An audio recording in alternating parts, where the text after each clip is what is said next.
Tout de suite sur Bénin TV.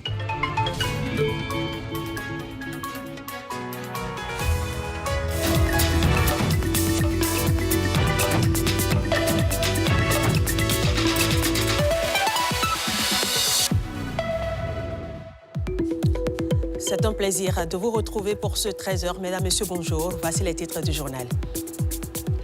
15e réunion du comité de pilotage du club de financement du développement international. L'événement a démarré ce matin à Cotonou et réunit dirigeants et hauts représentants des principales banques publiques d'Afrique et d'ailleurs. Objectif, renforcer la coopération pour un développement durable, mais aussi pour positionner le Bénin comme un pôle régional de l'investissement durable. Baccalauréat session de juin 2026, la correction des copies a démarré ce matin sur l'ensemble du territoire national. Une opération déterminante dans le processus avant la délibération et la proclamation des résultats. Nous avons sillonné quelques centres de correction. Constat à suivre. Pendant longtemps, elle était juste un moyen de conservation de nos souvenirs. Mais aujourd'hui, avec l'arrivée des technologies numériques, la photographie prend de plus en plus de place et s'impose comme un puissant outil de communication et de valorisation de l'image. Rencontre avec deux professionnels du métier qui illustrent cette évolution. Bonjour à toutes, bonjour à tous. Le Bénin est depuis ce lundi le carrefour des dirigeants et hauts représentants des principales banques publiques d'Afrique, d'Europe, d'Asie et d'Amérique latine. C'est à la faveur de la 15e réunion du comité de pilotage du club de financement du développement international. Une rencontre de haut niveau avec pour but de renforcer la coopération internationale en faveur d'un développement durable, inclusif et résilient et surtout de faire du Bénin une plateforme régionale pour l'investissement durable. Rodrigue Olababagbeto et Igor Ayoso pour les précisions. Un pays autre que le Bénin aurait-il pu abriter cette rencontre? Quand ils se réunissent à Cotonou ce lundi matin, ces membres du comité de pilotage du Club des finances de développement international IFDC prouvent une nouvelle fois la place croissante du Bénin dans les grands débats internationaux sur le financement durable. On a souhaité que ce soit Cotonou parce qu'on voulait montrer aussi au monde, une fois de plus, révéler au monde, une fois de plus, ce que le Bénin est en train de devenir. On est un club d'action concrète d'une trentaine de banques dans le monde. Je prends par exemple l'Agence française de développement est membre du club, la KfW, les Allemands. C'est très puissant, c'est une des banques les plus puissantes au monde. Ils sont aujourd'hui. Tout ce monde est aujourd'hui à Cotonou. 27 banques publiques de développement au total, représentant plus de 4 000 milliards de dollars d'actifs. L'occasion est propice pour le Bénin et l'enjeu reste celui de l'union. Arriver à réunir à Cotonou plusieurs banques publiques de développement, c'est d'abord un challenge, mais c'est également, en même temps, je pense, un signal qui est envoyé au Bénin, mais également à tout le continent africain pour dire que c'est ensemble que des solutions pérennes de financement peuvent être trouvées. C'est parce que nous sommes ensemble que nous allons pouvoir mieux travailler ensemble, partager une fois de plus les meilleures pratiques, les meilleures méthodes, par exemple dans le domaine de l'innovation technique, technologique.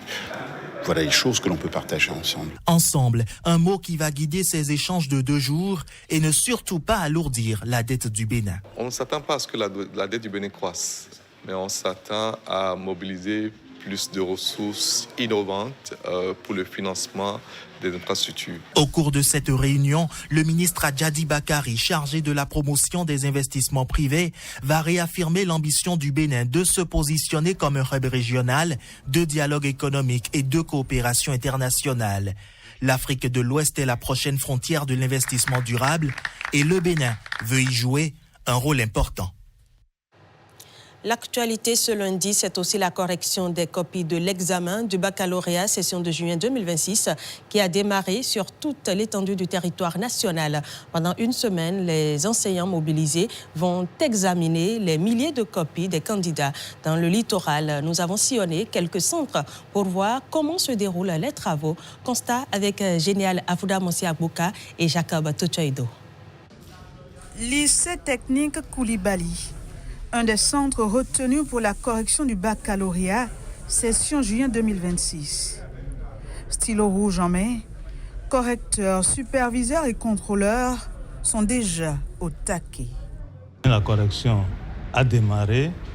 Nous avons démarré par la rencontre avec les présidents de sous-commissions de correction.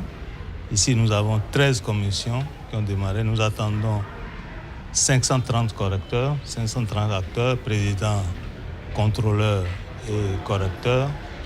Et tout a bien démarré. En droit, nous avons 3 matières. Nous avons le droit administratif, le droit du travail et le droit des finances publiques, douane, assurance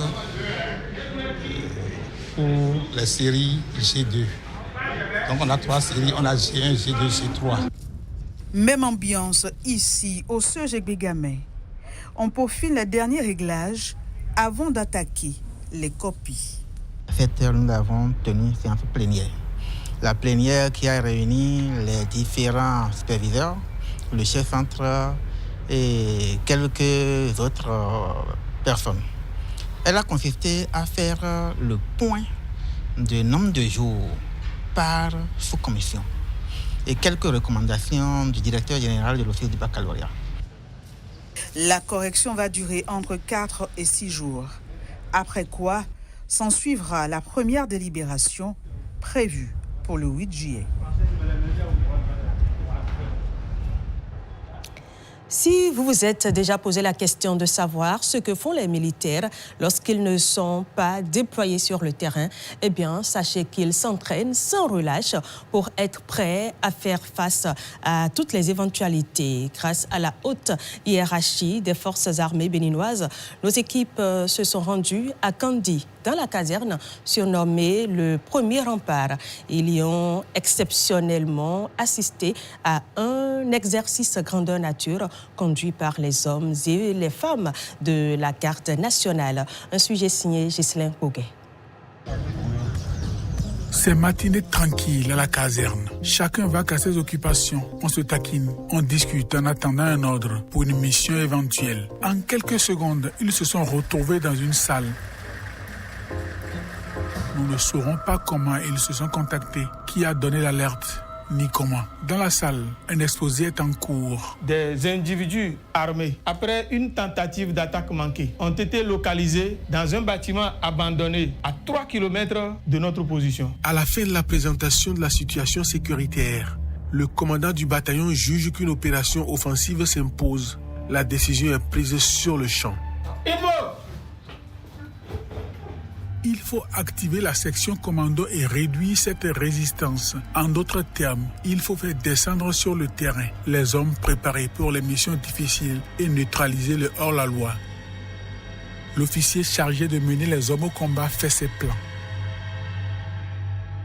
Je vais m'infiltrer par les couverts de droite pour me mettre à la base d'assaut ici afin de mener la destruction. Les hommes écoutent sans poser de questions. Les circonstances demandent toute l'attention du soldat. On écoute bien pour éviter les erreurs. Au combat, la première et la dernière. Maintenant que tout le monde est prêt, on embarque. Chacun connaît sa position et son binôme. Et les véhicules font mouvement vers la zone d'intervention. À partir d'ici, la progression se fait à pied. Il faut fouiller tout le village et la brousse alentour. Où qu'ils se trouvent, il faut les trouver et les neutraliser. C'est ça la mission.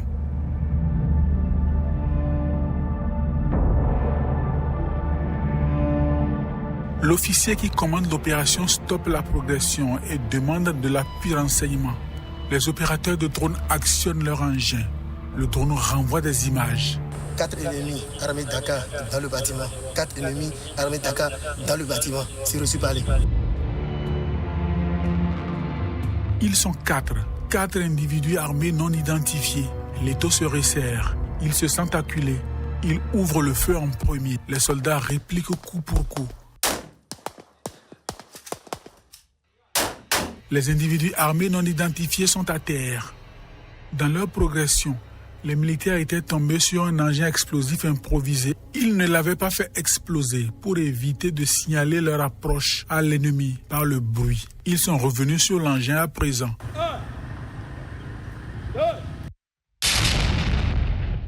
Mission accomplie. Bilan. 4 individus armés non identifiés neutralisés. 0 victime du côté des militaires. Aujourd'hui, tout le monde peut rentrer, sain et sauf.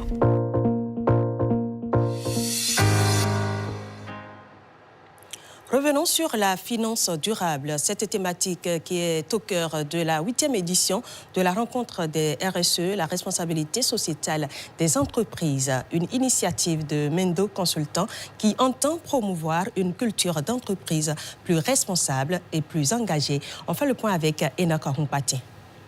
La Fondation a pour ambition d'accompagner les jeunes talents du secteur du bâtiment dans le perfectionnement de leur formation. À l'image de cette fondation, toute entreprise citoyenne est appelée à contribuer au développement de la société. On veut sensibiliser l'entreprise à ce que donc son projet ne soit pas simplement un projet qui vise à produire un bien, gagner un profit, mais au-delà, il faudra en principe que son projet nous aide à protéger l'environnement, la dimension écologique. Pour insuffler un nouvel élan à la RSE, responsabilité sociétale des entreprises, Mendo Consultant consacre cette 8e édition à la finance durable. Ce thème a été choisi pour sensibiliser les chefs d'entreprise, les entrepreneurs, les chercheurs, en tout cas l'ensemble du secteur privé sur la nécessité d'aller vers des fonds durables, des ressources durables qui permettent de prendre en considération les critères liés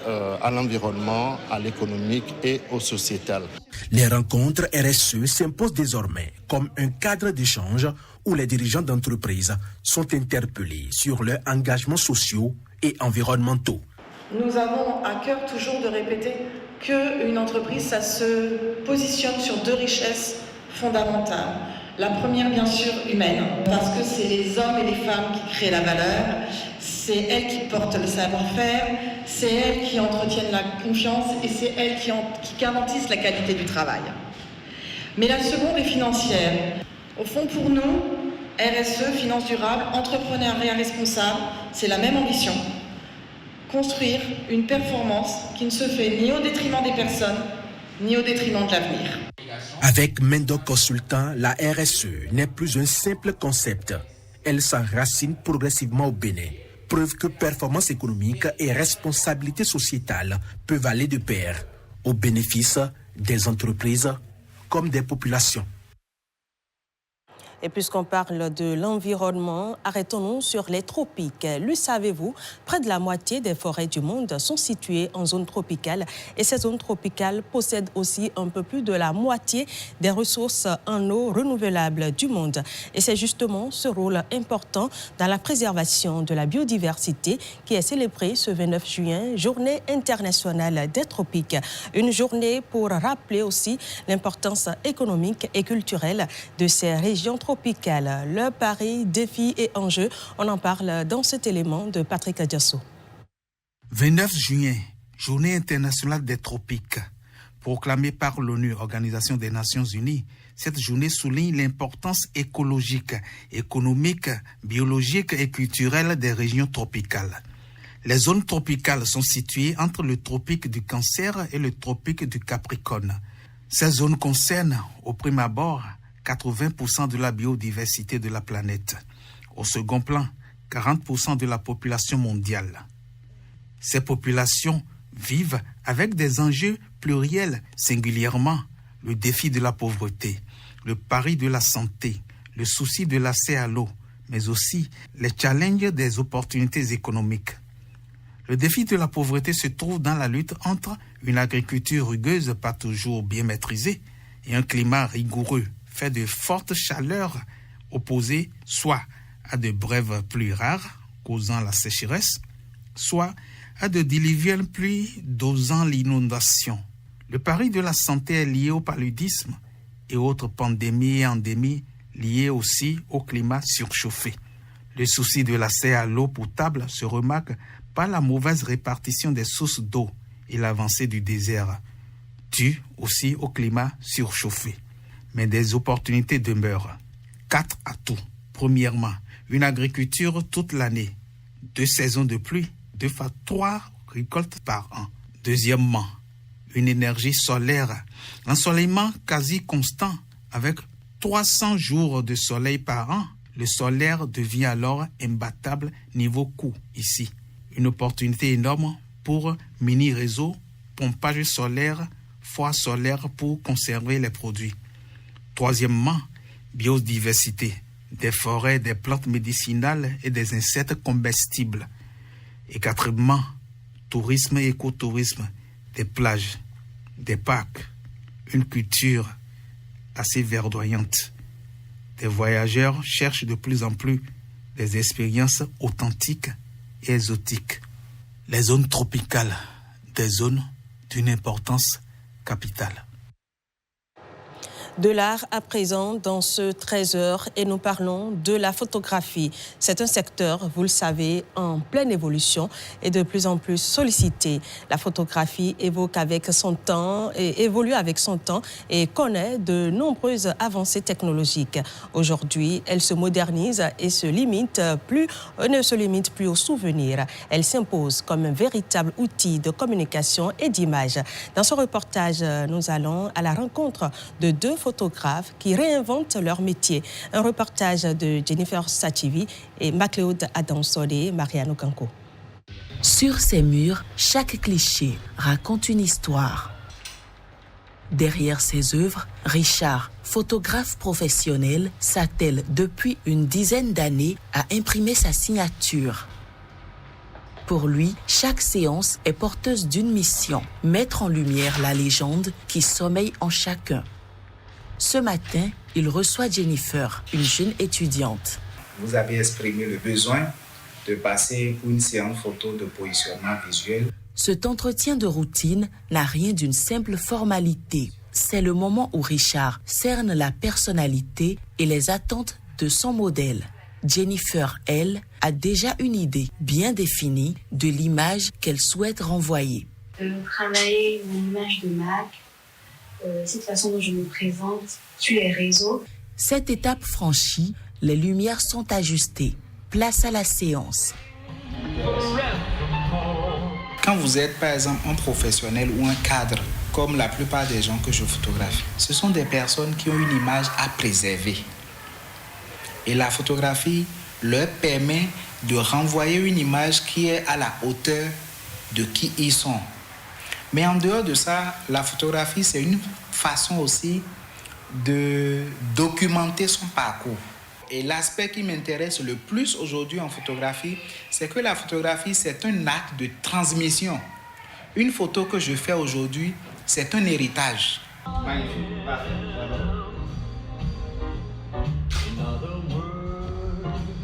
Super. Quelques rues plus loin, Mathieu, jeune photographe, se prépare pour une autre séance. Il a rendez-vous avec Cyril, cadre dans une banque de la place. C'est l'heure de la pause et les 2 hommes peaufinent les derniers détails avant le déclenchement de l'objectif.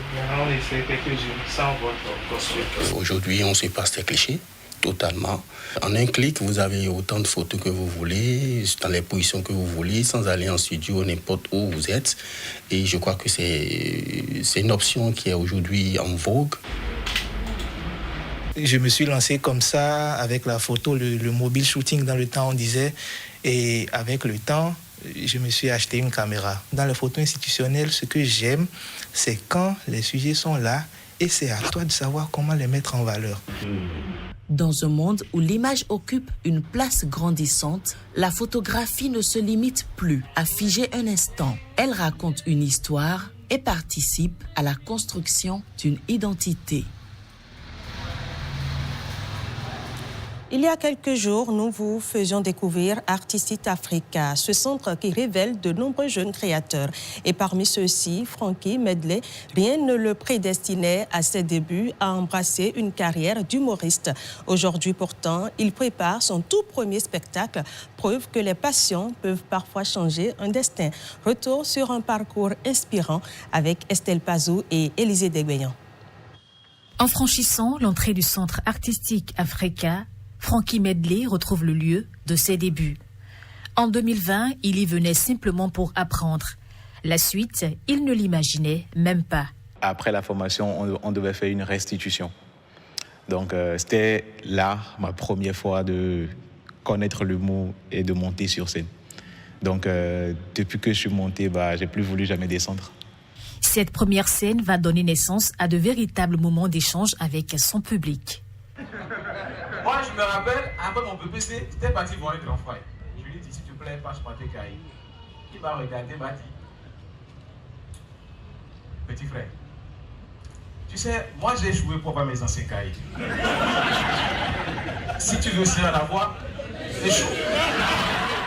Avec lui, ce sont des histoires improbables, des situations absurdes, mais toujours pensées pour déclencher le rire.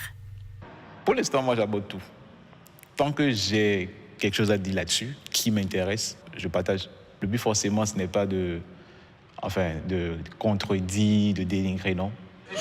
Frankie affiche une aisance naturelle, mais surtout, il sait d'où elle vient.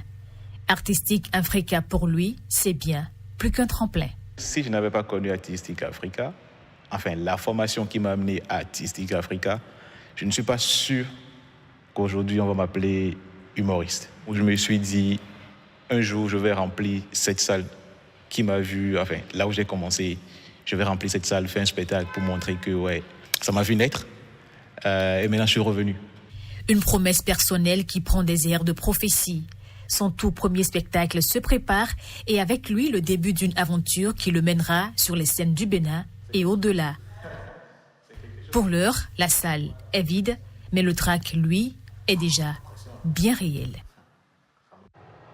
Et après cette histoire de vocation artistique, place à présent à cette initiative culturelle qui célèbre le patrimoine littéraire béninois. Donner vie à un livre sur scène, c'est le pari relevé par l'ensemble artistique et culturel Olatomie de l'Université de Parakou. Avec le soutien de l'Institut français du Bénin, une lecture-spectacle inspirée de l'œuvre de l'auteur Florent Kwaouzoti a rassemblé étudiants amoureux des lettres et passionnés de théâtre. Reportage Gildas Espoir Sarigaté et Abdoulofou Idrissou.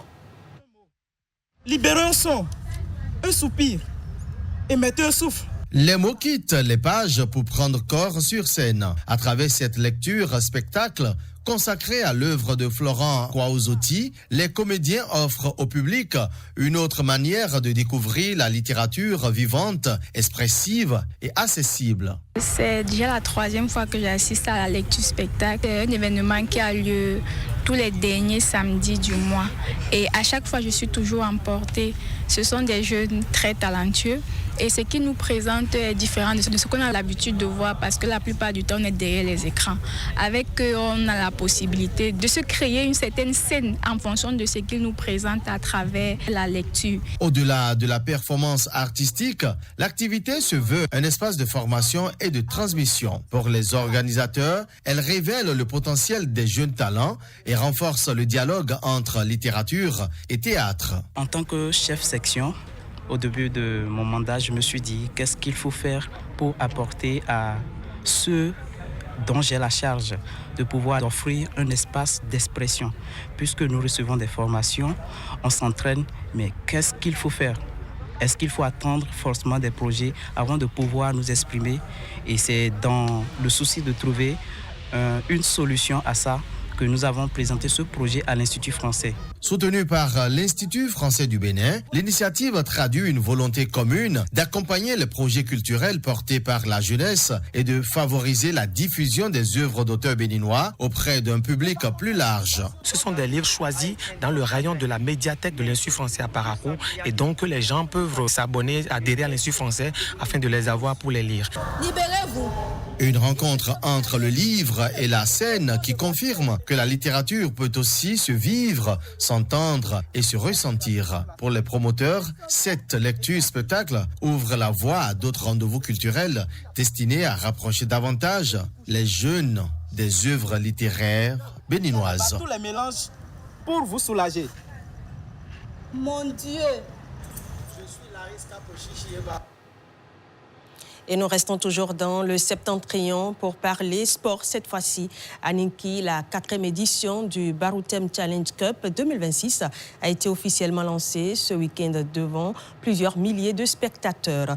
Plus qu'une compétition sportive, le tournoi se veut un creuset de cohésion sociale et de promotion des jeunes talents. Ronald Robinson et Olviga Mensan pour les détails. Avant le coup d'envoi, les responsables des 32 équipes engagées prennent connaissance des nouvelles règles de la compétition et reçoivent officiellement leur kit de maillot. L'article 1 dit le vainqueur de la 4e édition de Baroutem Challenge Cup va repartir avec le géant trophée, l'enveloppe d'1 million, 28 médailles d'or, 5 ballons, et un jeu de maillot. À 16h19, le stade Omnisport de Niki entre en ébullition pour le match inaugural entre Ndali FC du Bénin en jaune et Boria FC du Nigeria en blanc. 5 minutes seulement après le coup d'envoi, les Nigérians ouvrent le score. Ndali FC tente de réagir mais se heurte à une défense bien en place. Plus entreprenant, les visiteurs doublent la mise sur un but contre son camp à la 35e minute de jeu. Malgré plusieurs tentatives en seconde période, les locaux ne parviennent pas à refaire leur retard. Score final, 2-0 pour Boria FC au terme d'un match d'ouverture riche en intensité.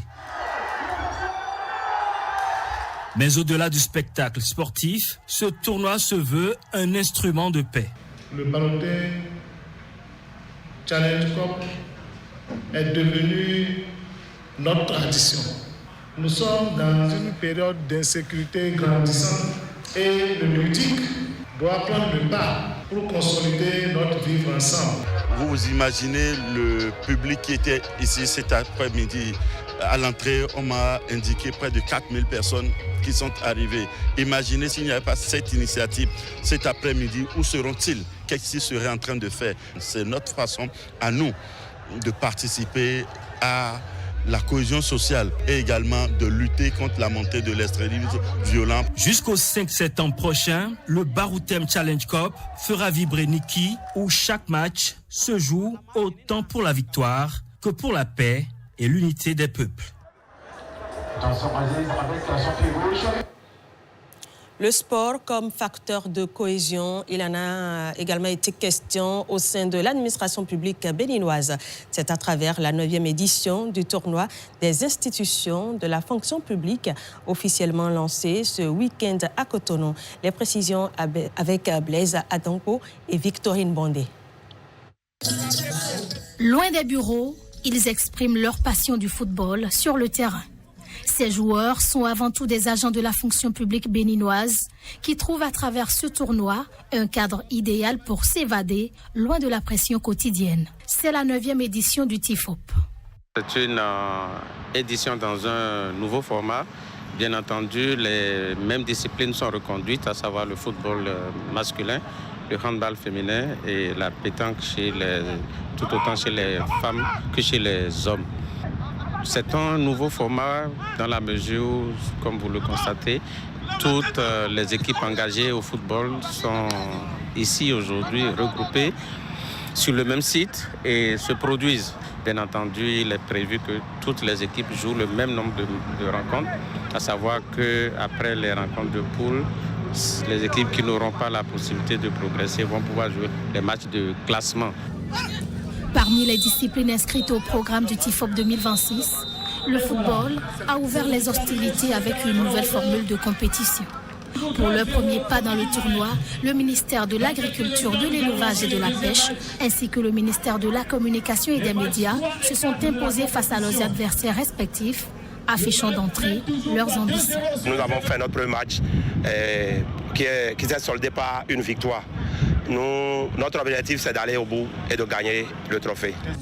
Les joueurs de l'Assemblée nationale, eux, ont dominé leurs homologues de la Cour des comptes pour le premier match de la compétition.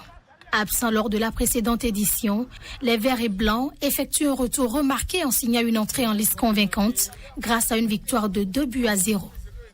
Une belle entrée en matière, puisque en première mi-temps, on a su profiter des occasions et puis on a scoré rapidement. Donc ce qui nous a permis de gérer notre match tranquillement en deuxième mi-temps. Et la suite sera la même, puisqu'on a bien commencé la compétition et on pense que nous allons toujours continuer sur cette lancée. 16 équipes sont engagées dans cette édition et animeront durant plus d'un mois la course à la succession du ministère de l'Intérieur et de la Sécurité publique, tenant du titre après son sacre en 2025. Au-delà du football, le handball et la pétanque viendront également rythmer cette 9e édition du TIFOP.